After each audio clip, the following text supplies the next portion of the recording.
Sure there's no sparks left over. Back in the Civil War, they would have used woolen bags for their powder charges. We use tin foil for modern safety.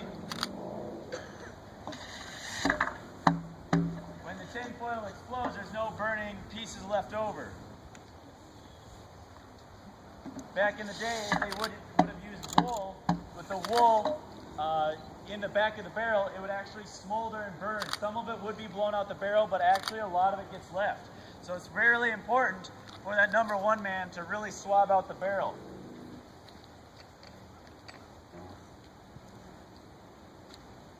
And this sign, I'm not actually surrendering. This is a sign meaning that the gun is sighted and we're ready to fire.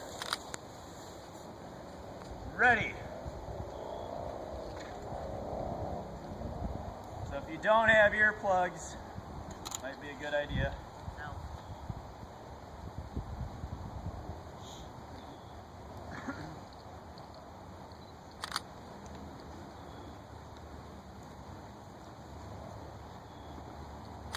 Fire!